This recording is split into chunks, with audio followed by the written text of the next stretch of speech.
Charles Purcell presents.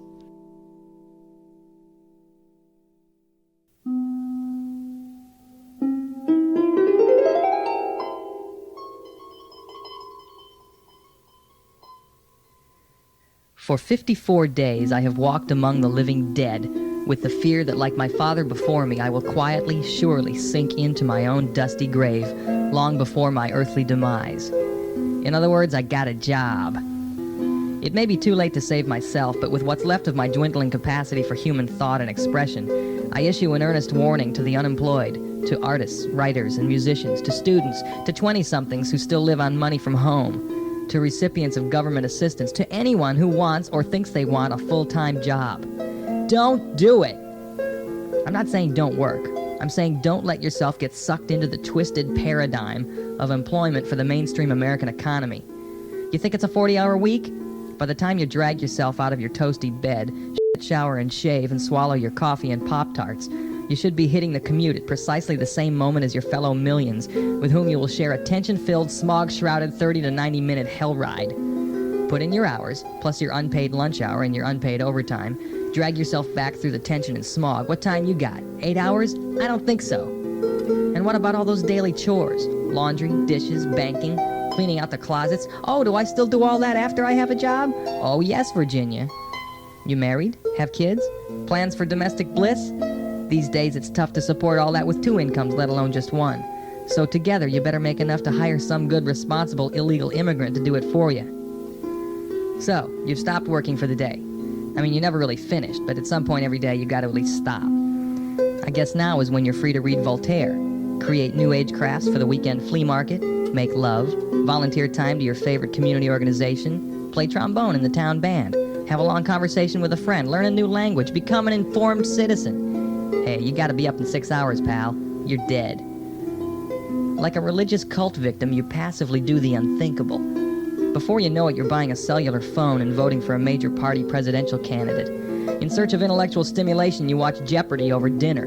You have idle conversations with coworkers about sensational news headlines. You fill your mind and body with useless and dangerous consumer pacifiers, the very products of your weekly labor. It's a demented, virulent cycle in which you are trapped and of which you are unconscious. A huge, multinational corporate cult, and your paycheck is a Jonestown Kool-Aid. I'll talk to you later. I gotta get to work. For the Neo Radio Hour, this is Mr. Sunshine.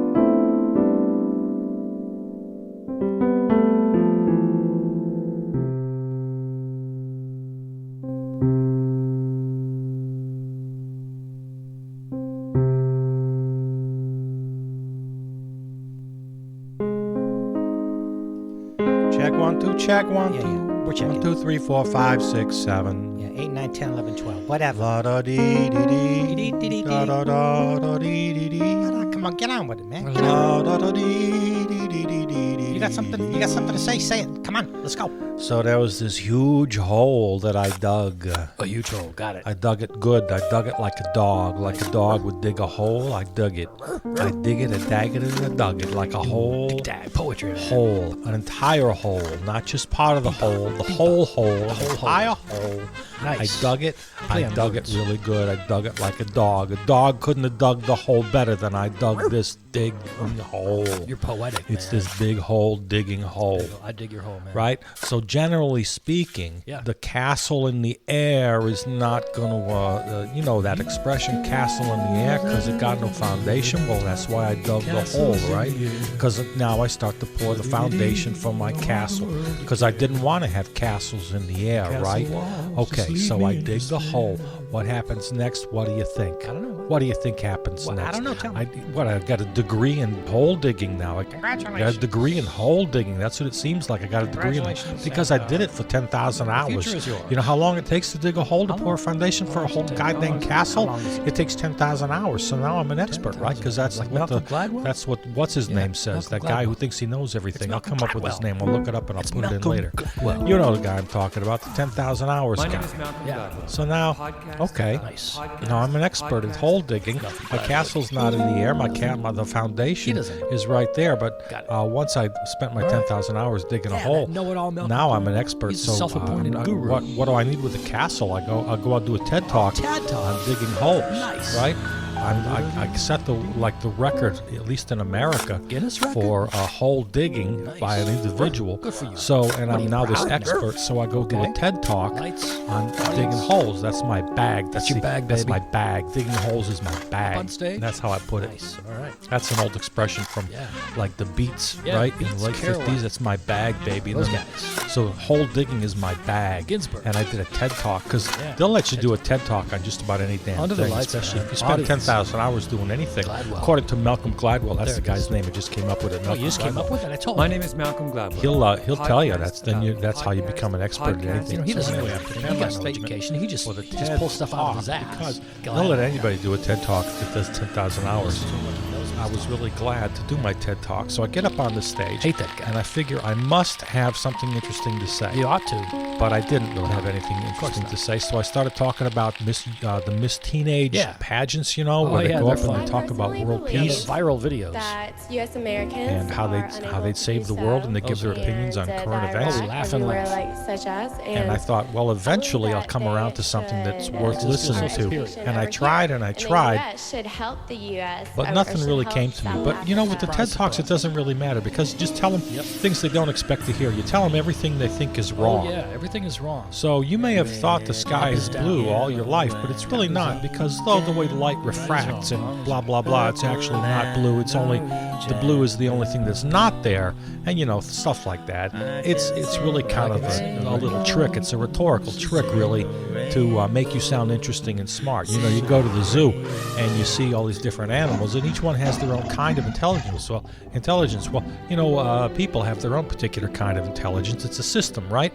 It's systemic. That's a favorite word, but it's a very useful word. Our intelligence only fits within the system that we're born into and acculturated to, right? So we have our own way of learning. yes. Digging Oh, holes yes, became yes, my yes. thing, You got it. and now I teach you about digging holes. You don't give a damn about digging holes, but I'm on TED Talk, so you think you need to hear this stuff, and you listen, and it makes you feel smarter. Authoritative. And that's the way. That's just the way of the world. Preach.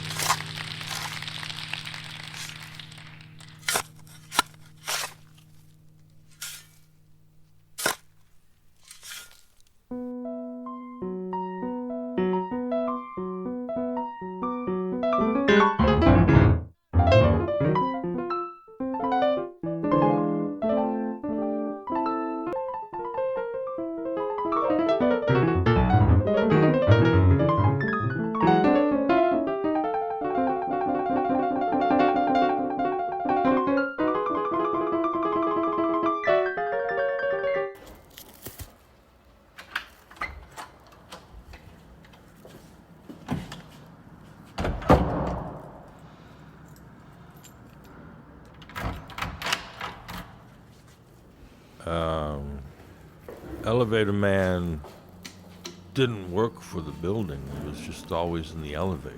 No, that's right. He didn't work for nobody that I knew We of. would take rides up and down together. I rode with him many times myself. He liked to push the buttons. He'd ask what floor. I'd say 21. He'd push 21. Well, he wasn't friendly with everybody, though. For some reason, when certain people would come into the elevator, he would literally turn away. He would face Yeah, he just the other direction. like ignore him or He turn would away. Yeah. retreat to the corner as far as he could get. Yeah. I tried to notice if there was a pattern, you know, what type of person would send him off like that. And I never could quite figure out the pattern. Yeah, I don't. It was a. It would be old people, young people, men, women, black, white. It didn't seem to matter. Yeah, it was just a shot in the dark. You I didn't think know. in the end it was maybe. It could have been something having to do with scent You know, it's funny you say that. or aroma. He seemed to be very sensitive. Yeah, to I that. noticed that too. He would. Because I did notice another thing that may be related. Uh-huh. If someone came on with a takeout package or a delivery pizza or something like that, he would comment, "Oh, that smells good." Yeah, You know, he'd mention he it. would I notice. noticed that. Or one person was going down with a plastic bag of garbage to take out to the garbage, and he went, "Oh, Yeah. that's-" That actually happened to me And I once. could tell he didn't Yeah. like that. He was elevator man was polite. He didn't say anything. Yes. He didn't say, "Oh, that's some bad smelly garbage you got there." I No. took my garbage down but once. I could tell Yep. that he, I you know, he noticed that looked same down at thing. the bag. His nose wrinkled a little bit. He didn't like it. Yeah. And he did sort of retreat a little bit. So maybe that was it. Maybe he was sensitive I don't know. Yeah, I to. don't know. I don't know. I'm just grasping at straws here. Elevator man. Elevator man is no longer with us. Nobody Yeah. knows what No, happened to him. I miss him. He was in our elevator for many years. Before I came here. He was here when I got here already. He was nice but distant. Yeah. You just knew going in that you couldn't strike up a conversation with the elevator. Did you try? A few of us tried, Because I never really. I don't know. and it was unsuccessful. Yeah. I never really tried. Now, I it's guess, not that he was mean. It's not that he was unfriendly. I guess I could just. I could But tell what the vibe was. You right couldn't away. get two words out of him. He would just kind of smile, and if you got anything, maybe it was one word like a yeah or a uh-huh. So eventually we kind of gave up. But We did exchange pleasantries. Well, exchange, I guess, is the wrong idea. yeah, we all liked him. It was a one-way exchange. He wasn't a pest. Well, that's or, not necessarily true. Again, he'd kind He of didn't get nod in or the maybe way. say You know, one we all word. liked him So fine. we'd get on and we'd You say know, hello. And, Merry you know. Christmas, Happy 4th of July. You know. I asked him his name once. He just smiled. I asked him again. He kind of just shrugged.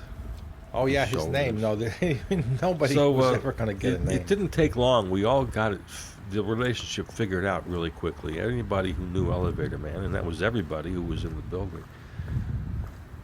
We knew just to basically just smile at him and leave him be. Yeah.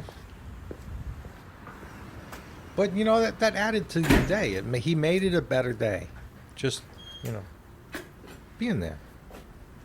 Go figure. And he would ride up and down. Oh yeah, we're not. I'd go up to 21. We're not kidding. He'd stay on the elevator, went back down to the ground floor. He'd stay on and go up to 4 and up to 8 and back up to 24, then back down to 12 and back to the lobby. He just stayed there. He really was the elevator man. We're not kidding.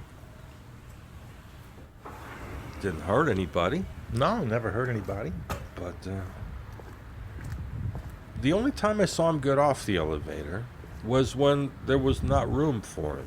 Oh yeah. In other words, the elevator was pretty packed up, and somebody was trying to get on. So he'd get off to make room, and that's the only time I saw Yeah, Elevator and then he Man got off at- not on the elevator. That's the only time I took an elevator ride without Elevator Man, because he saw that it was crowded, and he would get off in order to leave room for one or two more people, yeah. and then he would just wait again until there was room for him, and then right back on. Elevator Man, many, many years. Yeah. A lot of years. Didn't know his name. Didn't never spoken more than a word. Maybe a hello if you're lucky. Well, hey, how you doing? Friendly enough. But one day then, I'm in the elevator and he's not there. Yeah. And I don't think too much about it because he wasn't on every single solitary ride. The guy had to eat, go to the bathroom, like anybody else. So I didn't think too much about it. But later in the day, then when I came home, again, still not there. I thought, okay, that's a little unusual. Yeah. I noticed at night when I came home, and then again the second time was the next morning, so that was unusual.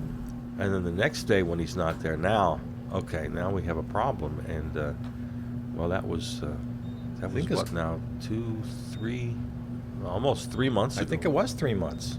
11 weeks. I got to do the Okay, math well, on that. anyway. Yeah, let's call it 3 months. So Elevator Man, God bless you, Elevator Man. Yeah, I wonder where he is. Hope he's okay.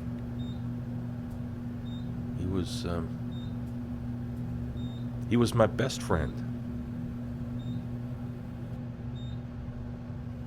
Floor 21.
I'm Charles Bursell, and in studio with me now, a group that's been, making a name for itself now for, how long have you guys been together? 18 years? Did you tell me off mic? That's right, 18 years. It's Dan, Rick, Andy, and Andy, known collectively as Four Guys with Day Jobs. Hello. Four Guys with Day Jobs. So welcome to the show. Thank you. Thank you. very Thanks much. for having us. Hello, radio So I understand people. we have to be kind of quick about this. You don't have too much time. You're all on your lunch hours. yeah, that's right. My boss That's is a bitch. So that's not just a clever name, the Four Guys with Day Jobs. You actually do have day jobs. yeah.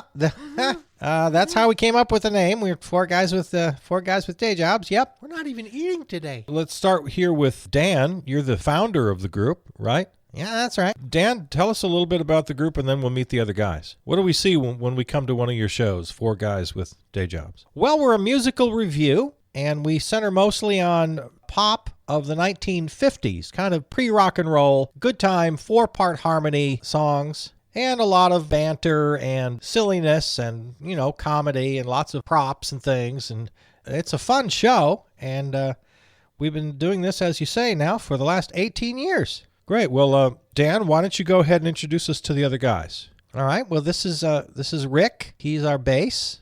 Hey, Rick. Hello. And then Andy, our second tenor, who was an original member, goes all the way back 18 years. Oh, I'm not that old. I can't believe you're giving away my age. 18 years. Oh my goodness. Yes, I'm an original member. 18 years. So, Rick, you're not a. How long have you been with the group, Rick? 10 years. Okay. And next is another Andy. We got two Andys. It can be a little confusing, but kind of confusing. it's not. We make jokes about it. It's part of the comedy in the show. Like I'll say, "Hey, Andy, come here, help me with this big heavy prop to carry it," and then the other Andy will come over, and I go, "Not this, Andy," and it's we got a lot of fun with that sort of thing. Not that funny. So this is Andy, and he's our first tenor. And he's our newest member of the group. He's been with us, Andy, how long? About 3 months. Feels like 3 years. Yeah, about 3 months. We've done just a couple shows together. So I saw your show the other night. It was really, I saw your show. And thank you. I noticed that each one of you had kind of a persona that you act out in the show. Now, you tell me if I've got this right. It looks like Rick, the bass of the group, you seem to be kind of the dumb character. Yes, that's right. He's the one who doesn't get things, right, Dan? Yeah, you caught that. Yeah, Rick is the dumb guy. Rick is the dumb guy. And then Andy, of course, is the funny The gay one. He's the funny guy. Oh, right. Funny. You're supposed to say that. And is that true in when you guys are just together outside the show? Are you the funny guy? So I'm funny to you in some way? Is that it? So I'm funny to you? What's funny about me? That's my little Joe Pesci, from Goodfellas. I just love that movie. He talks about it all the time. It's the best, and it's funny, and yes, I'm a funny person. Just look at me. Funny, funny, funny. All right. All okay, the time. turn it off. I'm so funny. Turn it Of off. course, I couldn't be the cute one or the boss like you are, Dan. What? Okay. So I'll be the we're gonna funny get one. into this now? And then I didn't quite get the newest Andy. Well, of course, he's the fat guy. You may have noticed we have a lot of fat jokes. I'm the fat guy. The chair breaks and gets winded, and he's always eating something or talking about food and making fat jokes about himself, and we make fat jokes about him. And I don't know, is that the kind of thing you want to do in this modern age here? I mean, We've told him it's not right. some might call that fat shaming. Dan, Oh no, this is just good, clean fun. we've had this discussion. And again, we go back to a different time. yeah, an before there innocent was such time, a thing as shame. sort of mid 50s, fun. Yeah, it's not that funny, man. There were no Yeah, problems. we need to have and a group just- meeting, I think, after this. We have a clean cut kind of persona. You notice there was no off color humor at all.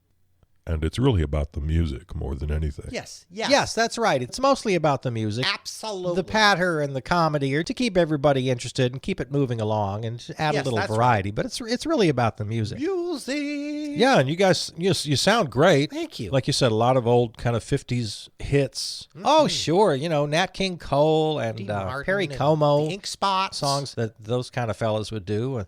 Things like Chances Are, 'cause I wear a silly grin. Guys, you come stop. I'm sorry, we don't have the rights. Chances are you. No, stop. We don't have the rights to that song.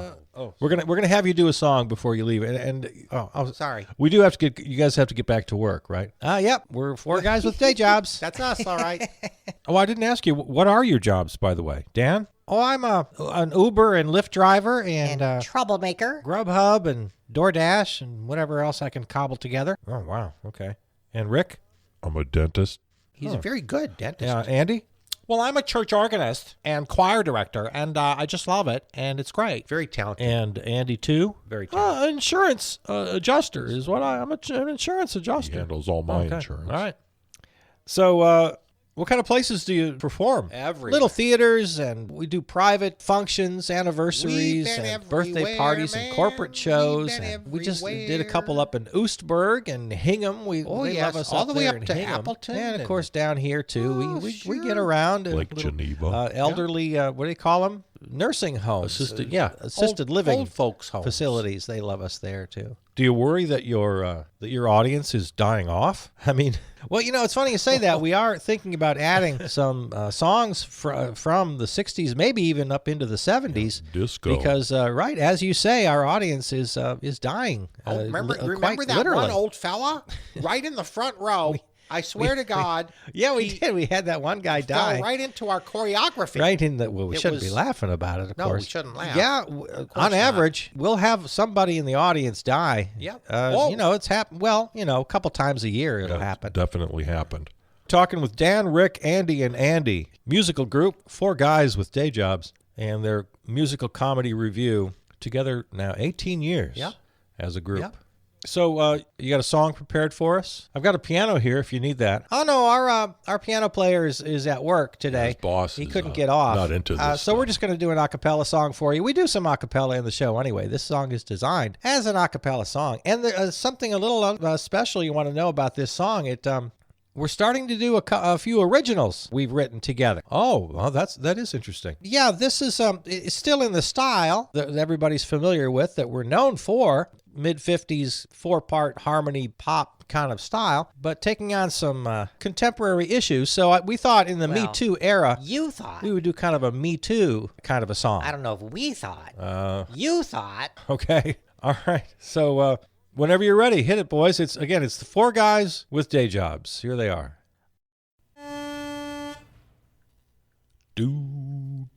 I know that you want to come home with me, so come on and get in my car. We won't do anything dangerous. We won't go too far. But if you come on along with me, we can have a really good time. So come on and forget all of the rules that your mom gave you. You can trust me. You can trust me. Yes, you can. You can trust me in my car. 'Cause we won't go to the movies, and we won't go to a bar. You can trust me, believe me, 'cause I won't do anything bad. We'll just sit and ride and look at the stars and look at the squirrels and look at the cows as we drive all through the day in my little Hyundai. Do do do do do do do do do do do do do.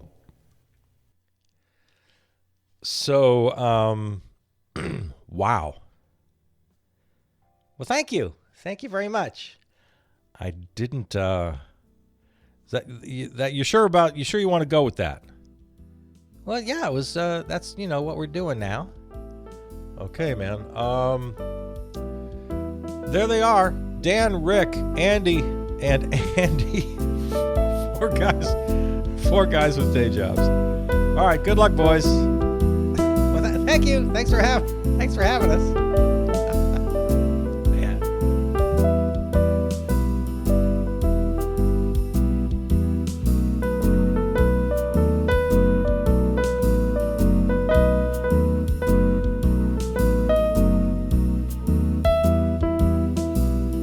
This episode of Charles Purcell Presents is available right now wherever you find your podcasts, or go to the website charlespurcell.com for the full archive and all the other series in the podcast family. Follow, comment, and contact me on Facebook and Twitter. Thanks to our flagship station, River West Radio, riverwestradio.com. Theme music composed and performed by Peter Donalds. From the New Arts and Media Studios in Milwaukee, I'm Charles Purcell.